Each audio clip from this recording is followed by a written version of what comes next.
The headlines. The U.S. Secretary of State says the war with Iran will continue for another 2 to 4 weeks, despite reports of more than 10,000 additional troops and a U.S. aircraft carrier heading to the Middle East.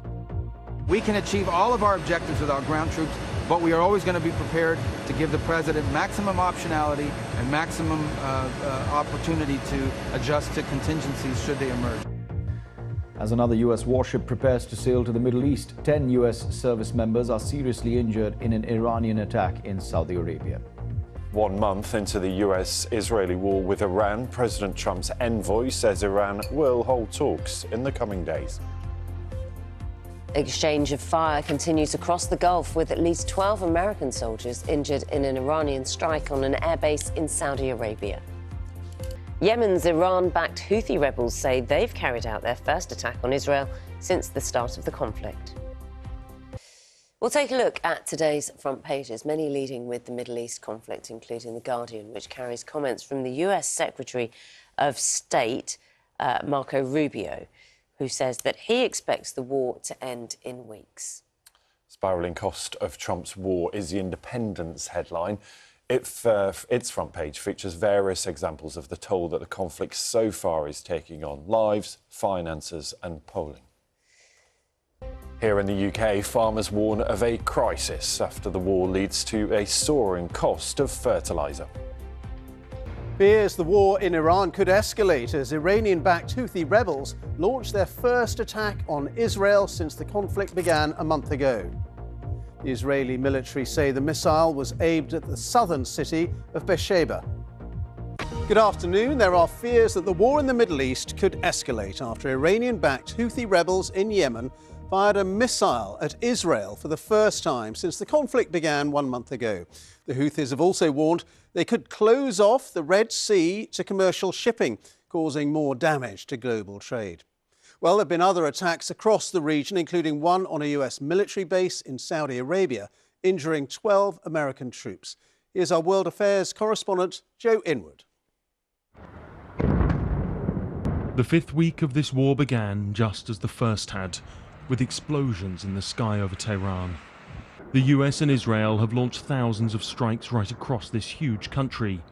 They say they have all but destroyed Iran's military capabilities. But still, the regime fires back. They released this footage of drones and missiles being launched in what has turned into a full-blown regional war. This was the Prince Sultan airbase in Saudi Arabia before and after an Iranian strike, which reportedly injured 12 US military personnel and damaged refueling aircraft. While in Yemen, another front appears to be opening. Yesterday, the Houthis held a huge rally to commemorate the start of their civil war and show support for their Iranian and Lebanese allies. And this morning confirmed they have launched ballistic missiles at what they called sensitive military sites in Israel. Their involvement increases the potential risk to shipping, which has already suffered huge disruption.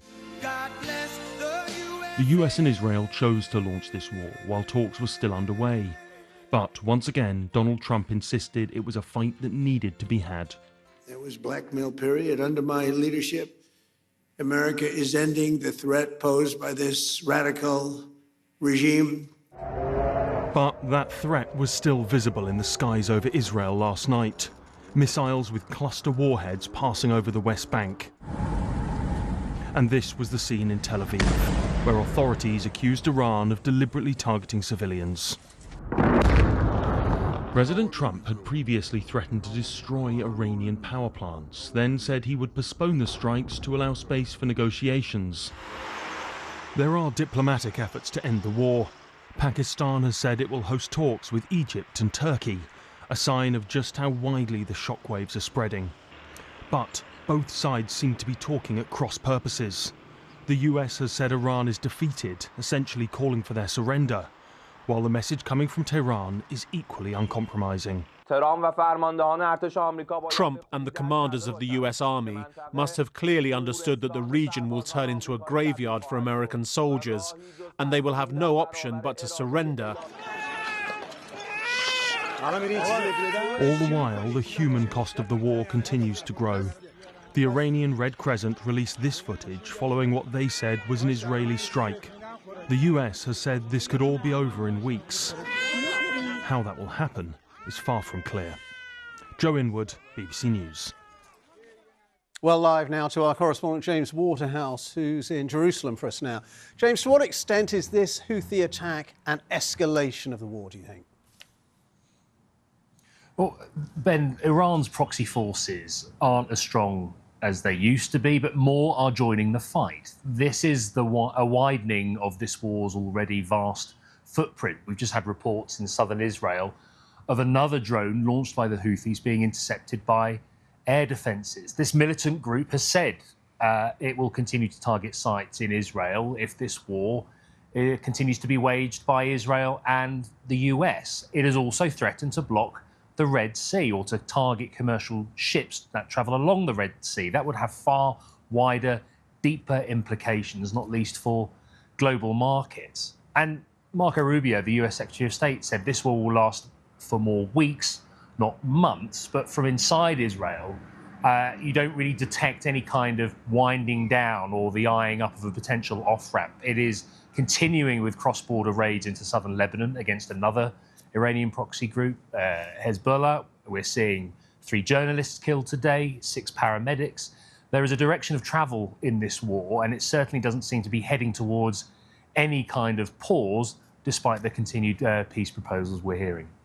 James, thank you very much indeed. Well, as James was just telling us there, 3 Lebanese journalists have been killed in a targeted Israeli airstrike on their press vehicle in southern Lebanon. Among those killed was a well-known correspondent for Al-Manar TV, a station affiliated to the Iranian-backed Lebanese armed group Hezbollah. Now, the Israeli army claim he was a Hezbollah member who had been exposing Israeli military positions without providing evidence. Also today, a funeral was held for a boy who was among 5 people killed in 2 airstrikes in a town in southern Lebanon yesterday. And from there, our Middle East correspondent Hugo Bachega sent us this report. Just a warning, you might find some of the images in this report distressing.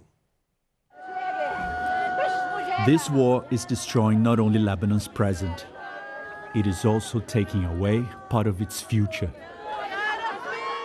This was the funeral today for Jawad Yunis, killed in an Israeli airstrike as he played football with his cousins. He was 11. His mother was devastated. My son is gentle and pure. He loved the idea of martyrdom, and when he grew up, he wanted to be with the resistance. He wanted to resist the enemy Israel, who killed him. Israeli bombs have pounded towns and villages across Lebanon. In the south, Israeli troops are pushing ahead with their invasion. Israel says it is targeting Hezbollah, which has continued to launch attacks against Israel. But here, often it's civilians who were killed. This is the location that was hit, and the scale of the destruction gives us an idea of the power of the attack. This house has been completely destroyed. There's a lot of damage in this building on this side, and people here say that this attack happened at around 1 o'clock in the afternoon and that it came with no warning. And this is the fear that many have across this country of not knowing when and where the next Israeli attack will hit. The Israeli military is yet to explain why it attacked this building.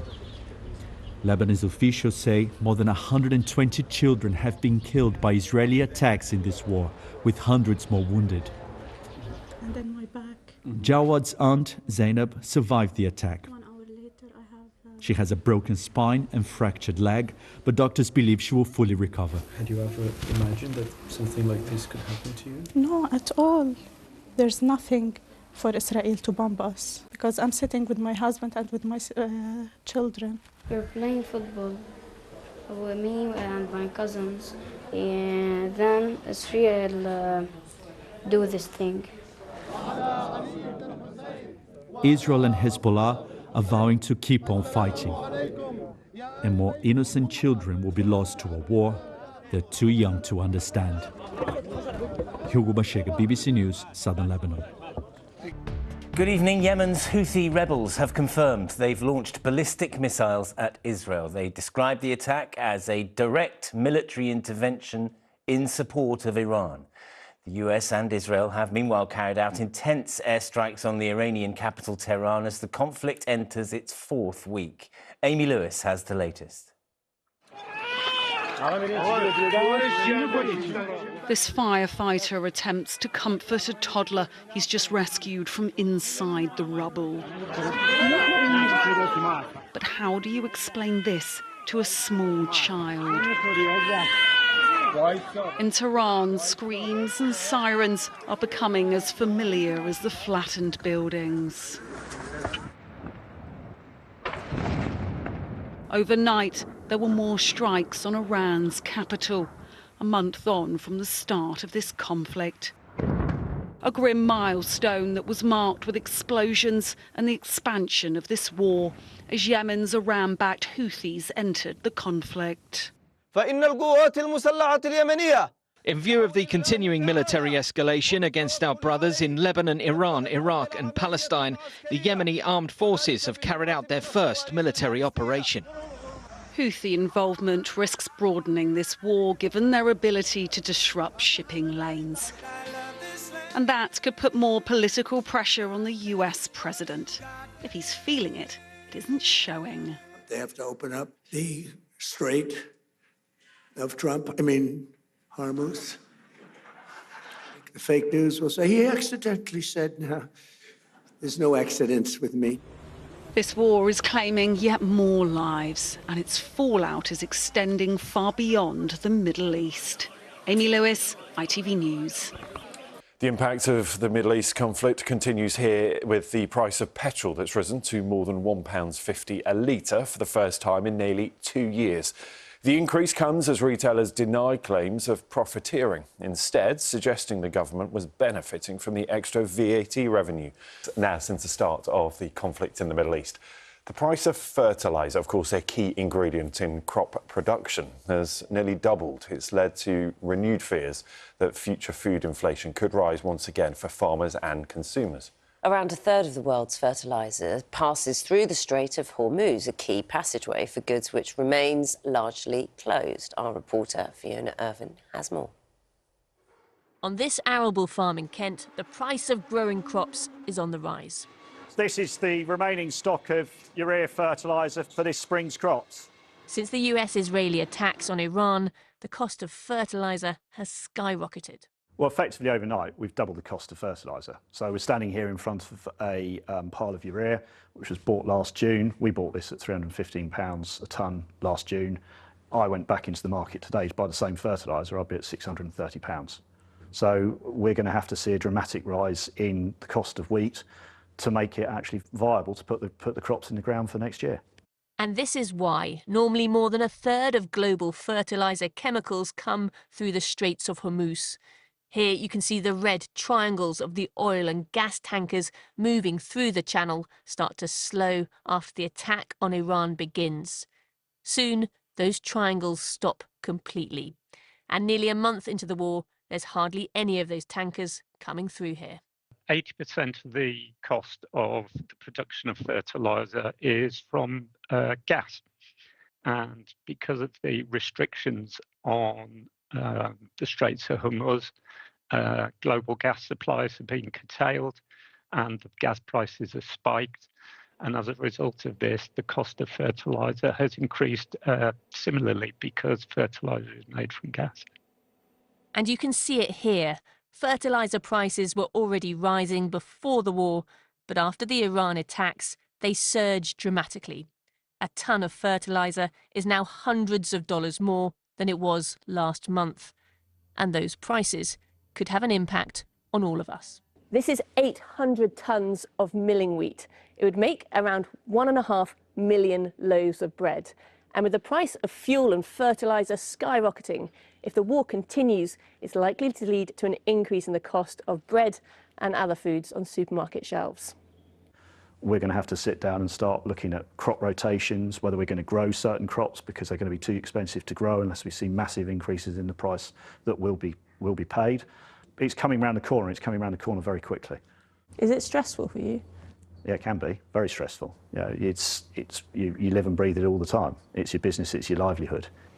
The war is thousands of miles away, but the impact is global, and farmers here in the southeast are feeling the uncertainty it generates. Fiona Irving, BBC News.